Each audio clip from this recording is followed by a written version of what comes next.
Olá! O número de acidentes caiu cerca de 30% nas marginais dos rios Tietê e Pinheiros desde a implantação dos novos limites de velocidade na via no dia 20 de julho.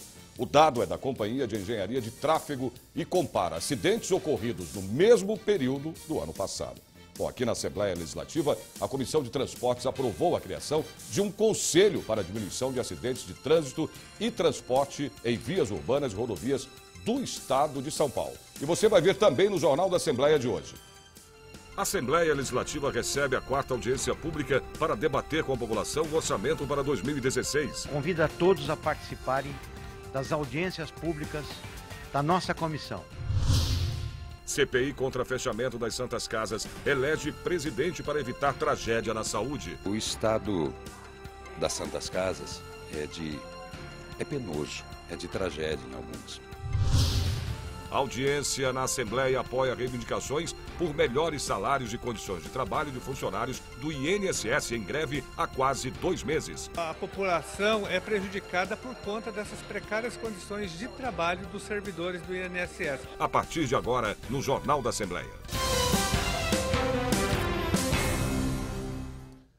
Bom, daqui a pouco acontece aqui na Assembleia de São Paulo a 4ª reunião das audiências públicas do Orçamento 2016. A partir das 2 da tarde, os deputados e a população vão debater a melhor forma de investir os recursos do Estado na capital e também na região metropolitana. Até 2 de outubro estão previstas outras 17 audiências públicas. E o repórter Mauro Friesman está com o deputado Mauro Bragato, presidente da Comissão de Finanças, Orçamento e Planejamento. Mauro Friesman, tudo pronto para esta 4ª audiência pública?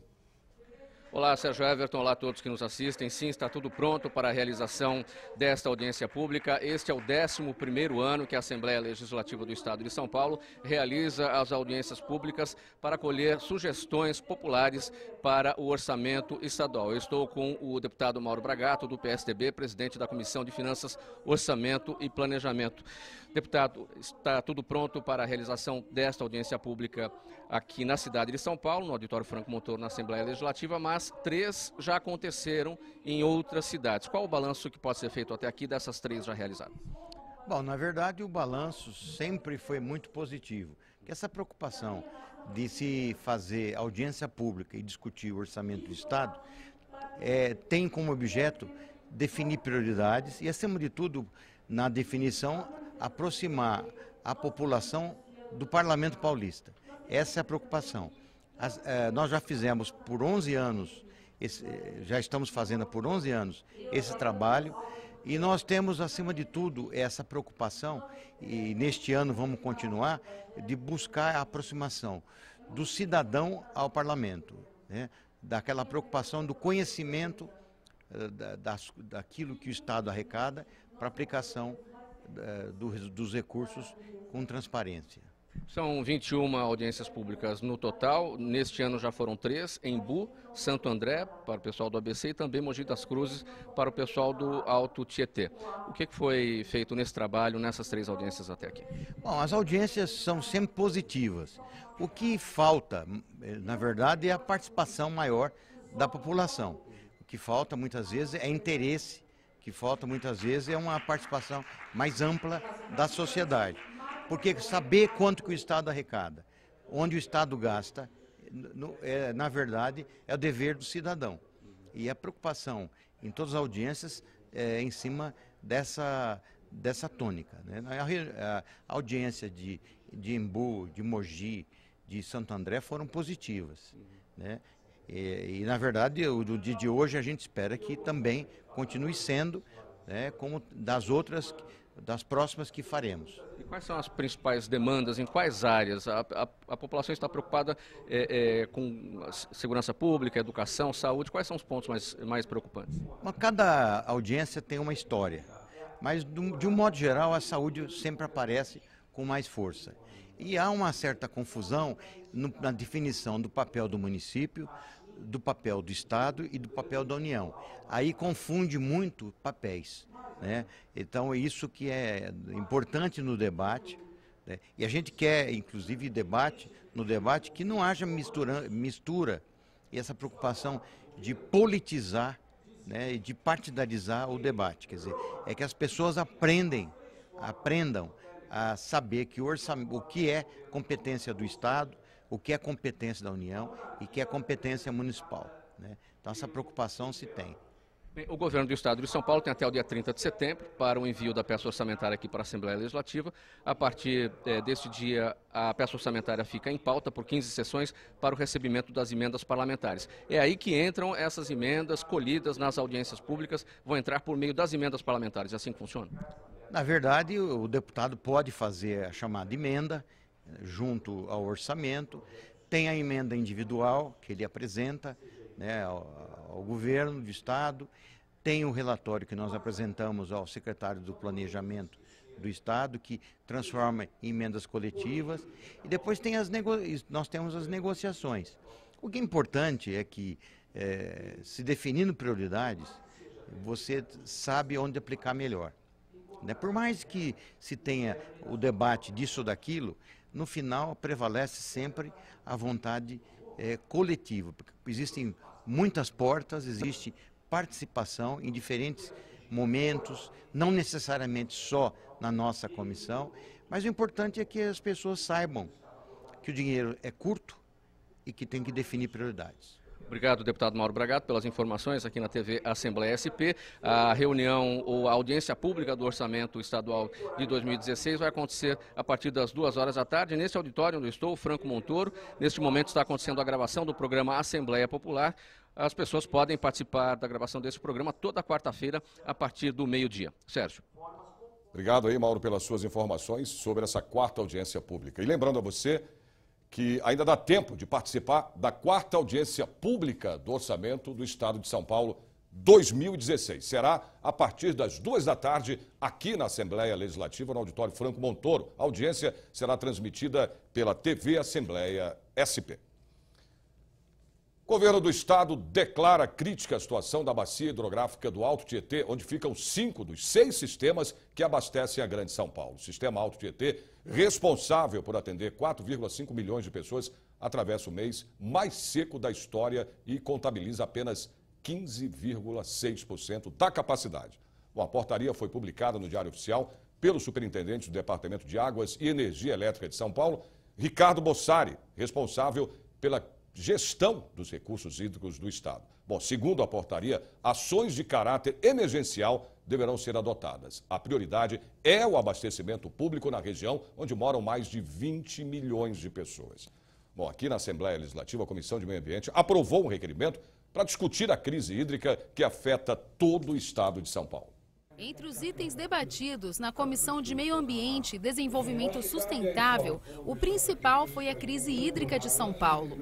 Um requerimento foi aprovado para discutir o assunto com a Sabesp, a empresa que administra água na cidade. Foi aprovado aqui uma reunião com os responsáveis pelo tratamento de água no estado de São Paulo, que é o DAE, a Sabesp e Recursos Hídricos, para numa reunião junto com a Bahia Oeste, que são as cidades do Grande São Paulo, fazer um debate sobre a poluição das águas, que é um tema que eu sempre tenho repetido. Não existe falta de água, o que existe é que estão sujando as nossas águas. Então nós temos aí o Rio Pinheiros, o Rio Tietê, quer dizer, água existe, é que estão sujando. Não adianta você limpar o Rio Pinheiros e continuar sem o tratamento de águas servidas. Você tem que fazer toda a canalização, a captação da água servida, que é o antigo plano Sanegran, do antigo governador Franco Montoro, quer dizer, você vê isso já fazem, quem sabe, 40 anos, que não entrou em prática ainda. Bom, para evitar o fechamento das Santas Casas em todo o estado, foi criada uma comissão parlamentar de inquérito aqui na Assembleia. A CPI das Santas Casas será comandada pelo deputado Ed Thomas, do PSB. Ela vai investigar denúncias sobre a situação econômica e financeira dessas entidades importantes para a saúde no estado. A prioridade é ouvir os responsáveis pela Secretaria de Saúde do Estado e do Ministério da Saúde. O deputado Ed Thomas, que propôs a criação da CPI, foi eleito presidente por unanimidade. Os deputados da Comissão Parlamentar de Inquérito são todos integrantes da Comissão de Saúde. Durante os próximos 45 dias, eles devem investigar a situação das Santas Casas, que vivem uma crise financeira. A de São Paulo, por exemplo, acumula uma dívida de cerca de 800 milhões de reais. O estado das Santas Casas é penoso, é de tragédia em algumas.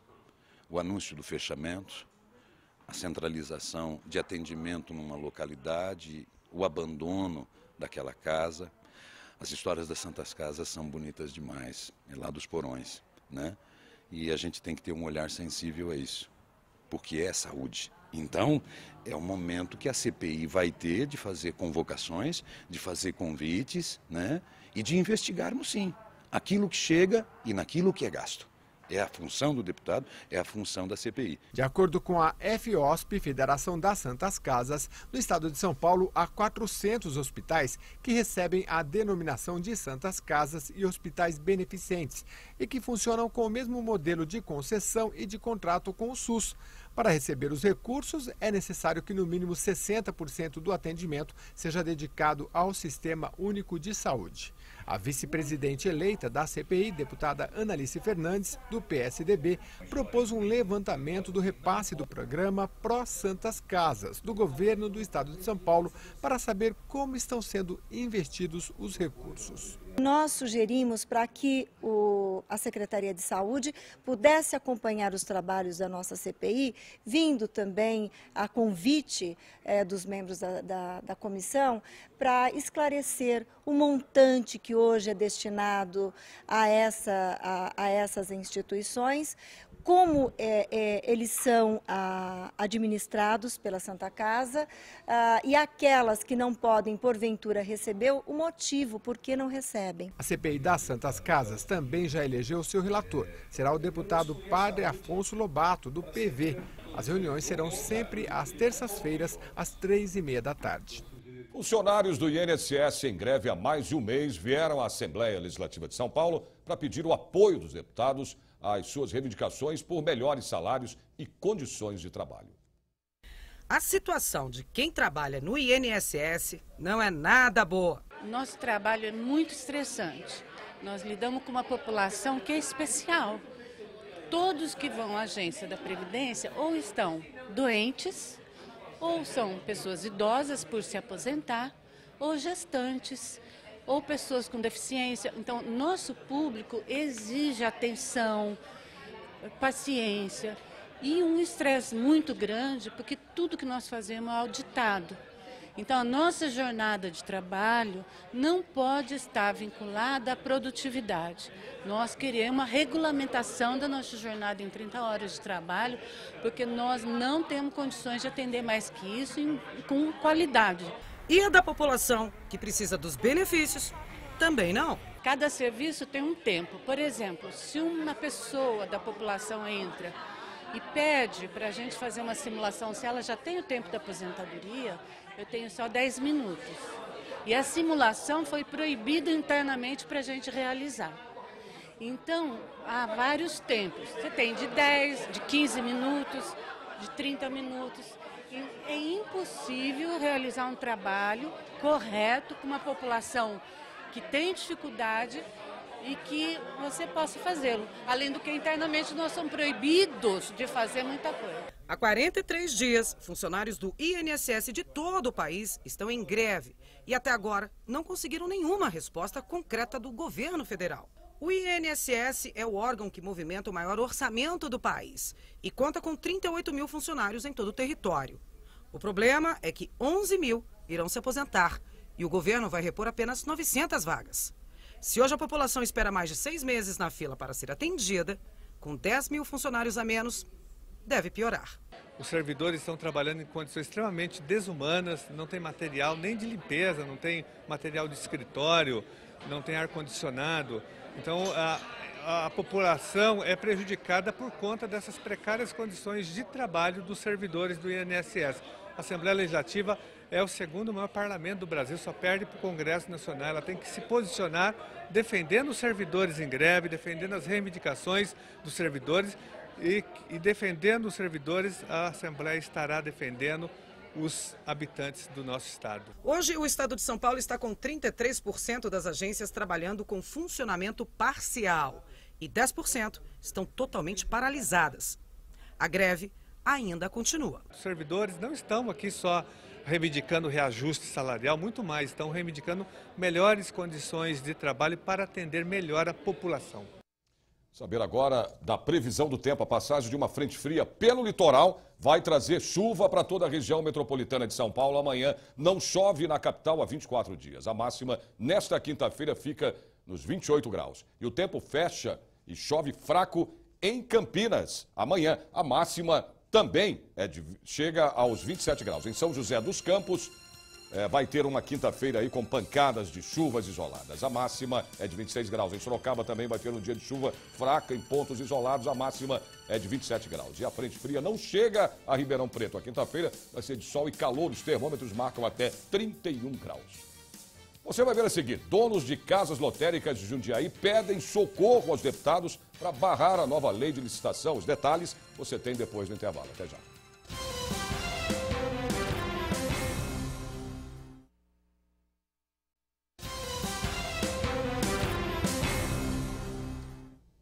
A Comissão de Transportes aprova a criação do Conselho para a Diminuição de Acidentes de Trânsito e Transporte em Vias Urbanas e Rodovias do Estado de São Paulo.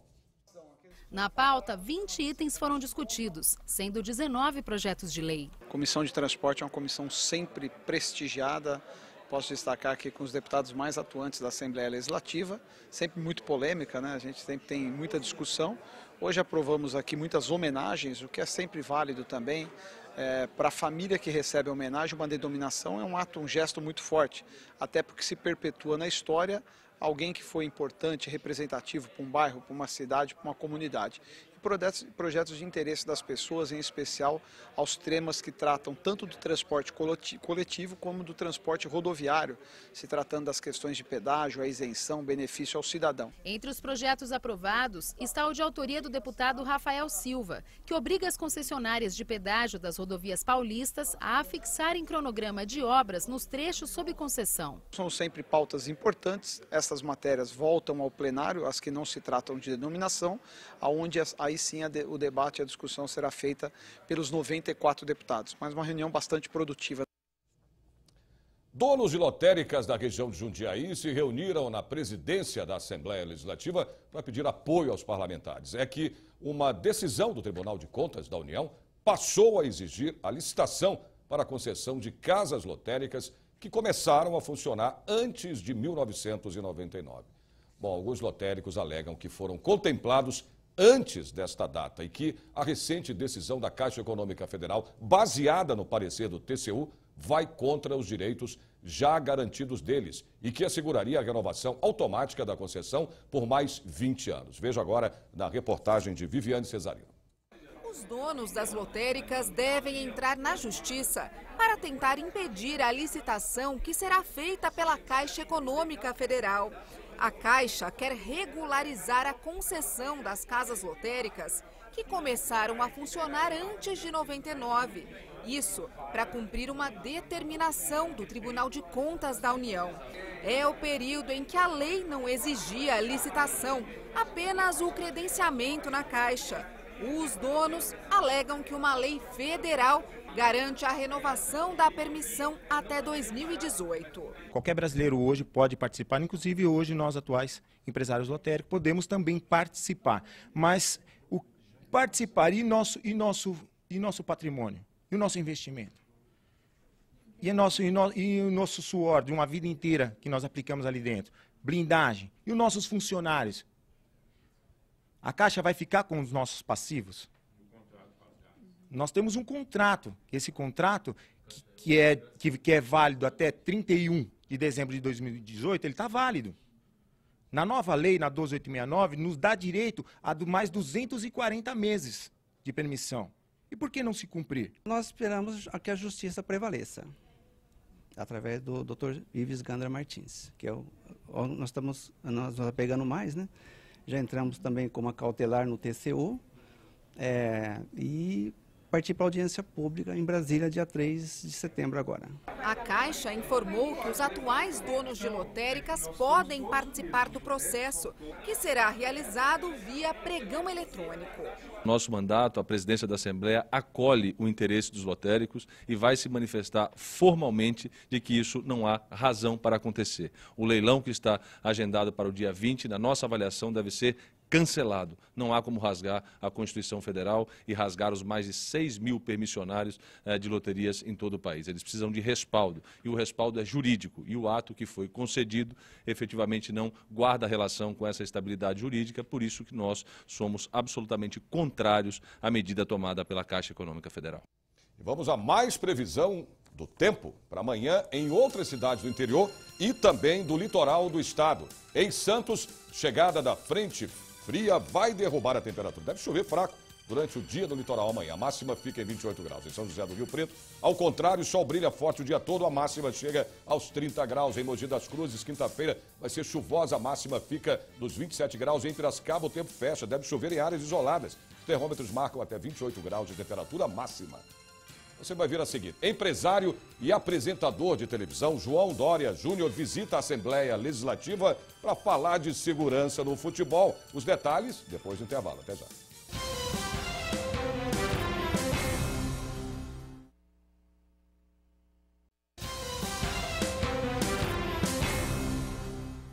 Frente Parlamentar em defesa dos institutos públicos de pesquisas e fundações do Estado de São Paulo discute, em reunião, a extinção do Centro de Estudos e Pesquisas de Administração Municipal. O CEPAM é uma fundação do governo do Estado de São Paulo que orienta prefeituras e câmaras com apoio técnico, jurídico e de formação profissional. A luta dos servidores da Fundação CEPAM e da Fundap é contra o projeto de lei 38 e 39 de autoria do governo do Estado em tramitação em caráter de urgência na Assembleia Legislativa, que prevê a extinção de ambas as instituições. Mesmo antes do projeto ser votado em plenário, já foram demitidos quase metade dos funcionários do CEPAM, segundo o vice-presidente da Associação dos Empregados da Fundação. O que será feito com os funcionários que resultam desse processo, o que será feito com a biblioteca, que é das melhores da América Latina, o patrimônio, então, do CEPAM, seja o patrimônio físico, seja o patrimônio intelectual,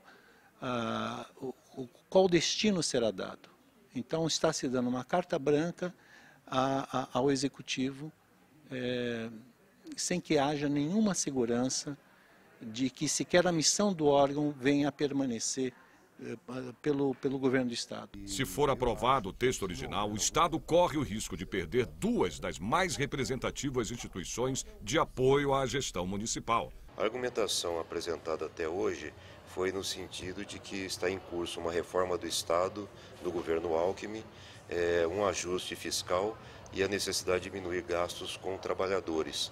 Entretanto, se metade vai permanecer mesmo com a extinção do órgão, isso não faz sentido. Cresce a compreensão entre nós de que há outros interesses envolvidos, sobretudo a contratação de consultorias no mercado privado que venham no sentido de substituir aquelas funções que são exercidas pelo poder público, seja pela administração direta ou administração indireta, como é o caso do CEPAM e da Fundap. O presidente da Assembleia Legislativa, deputado Fernando Capês, veio à reunião dar apoio ao deputado Carlos Neder e aos servidores pela manutenção dos institutos e fundações públicas do Estado de São Paulo. O meu dever é pautar. O dever dos senhores, a meu ver, é mobilizar, ocupar as tribunas, conversarem com os deputados. O deputado Carlos Neder está praticamente sozinho nisso aqui. Ele levanta, ele argumenta, ele fala, ele argumenta bem, mas só você falando as pessoas não vão prestar atenção. Conseguir que colegas que também são contra esse projeto, mas que não querem falar, lhe cedam espaço, é assim que a gente tem que... Eu assumi o compromisso, autonomia e eficiência. Trabalhar, pautar, votar. Rejeitar ou aprovar. O presidente do Legislativo Paulista, o deputado Fernando Capês, do PSDB, recebeu o empresário e apresentador de televisão João Dória Júnior. O representante do grupo LIDE e da Federação Paulista de Futebol conversou sobre a lei voltada à segurança e conforto dos torcedores em jogos de futebol. Presidente do grupo de líderes empresariais, o LIDE, que congrega metade do PIB nacional, o jornalista e apresentador João Dória foi recebido pelo presidente da Assembleia Legislativa, deputado Fernando Capês, do PSDB, e por esse grupo de representantes da Federação Paulista de Futebol. O assunto é a regulamentação da Lei 15.868, que trata de medidas para a segurança e conforto dos torcedores nos estádios paulistas, sancionada no final de julho. Entendo que isso limita, inclusive, muito a violência, reduz, eu diria, a ação daqueles que vão ao estádio para fazer violência e não para assistir o futebol e não para fazer a festa do futebol. Portanto, entendo que a medida é altamente positiva. Aquele que deixar de obedecer vai virar uma ocorrência e vai ter que responder por isso. Então nós queremos que eles entendam isso, infelizmente, de uma forma mais dolorida, porque lá atrás, com conscientização, sem nenhuma aplicação de sanção, não resolveu. Então existe hoje uma sanção prevista para quem não cumprir com a lei, e eu acho que aí daí em diante, talvez nós conseguimos fazer com que haja uma ordem mais clara dentro do estádio e que se respeite o seu direito. A lei que dispõe sobre medidas voltadas à segurança e ao conforto dos jogadores em jogos de futebol profissional estabelece multas por descumprimento e teve assinatura coletiva, a primeira aprovada nessa legislatura. Esse é um projeto que deveria ter sido aprovado de natureza individual. Fazer justiça à determinação e à coragem que o presidente do Capês teve de apresentar esse projeto que revoluciona futebol no nosso estado, daí a possibilidade desse projeto avançar por todo o país. Faz questão de parabenizá-lo, deixar cara a minha posição e o meu reconhecimento. Essa lei é uma lei muito importante, nós vamos cobrar essa lei, o Campeonato Paulista está aí, nós vamos começar a participar dos estádios, vamos olhar, eu como presidente da Comissão de Segurança, junto com o NAI, vamos lá cobrar e vamos olhar se está sendo cumprida. Eu tenho certeza que mais gente voltará, os estádios estarão mais lotados e não acontecerá mais nenhum acidente dentro dos estádios, nem brigas, e as pessoas poderão fazer aquilo que eles mais gostam, se divertir com a sua família dentro de um jogo de futebol. Lugares determinados nos estádios e torcidas organizadas confinadas atrás dos gols. São uma mudança de cultura que deve ser copiada por outros estados. Estamos chamando pessoas importantes da sociedade civil, como João Dória Júnior, representantes da Federação Paulista e deputados com a Secretaria-Geral Parlamentar. Temos certeza que a lei vai pegar e São Paulo será mais uma vez o pioneiro no combate à violência. Vamos à previsão do tempo para amanhã, em mais cidades do interior do estado. Em Franca, a quinta-feira vai ser de tempo aberto com sol. A máxima é de 28 graus. Em Bauru, céu fica parcialmente nublado, chove em áreas isoladas. A temperatura máxima chega aos 29 graus. Em Limeira, também chove em pontos isolados a qualquer hora desta quinta-feira. A máxima é de 28 graus. Em Marília, a previsão para amanhã é de céu encoberto e chuva fraca. A máxima chega aos 27 graus. O Jornal da Assembleia de hoje encerra com a solenidade cívico-militar que aconteceu nesta quarta-feira de manhã, aqui no estacionamento da Assembleia Legislativa de São Paulo. O evento reuniu batalhões da Marinha, Aeronáutica, Exército, Polícia Militar, Guarda Civil Metropolitana, alunos de escolas da rede pública e também o presidente da Assembleia Legislativa, o deputado Fernando Capês. Bom, segundo ele, o objetivo é valorizar o respeito aos valores democráticos, aos símbolos nacionais, às leis e também ao próximo. A gente se vê de novo amanhã, a partir do meio-dia. Uma ótima tarde para você. Até lá.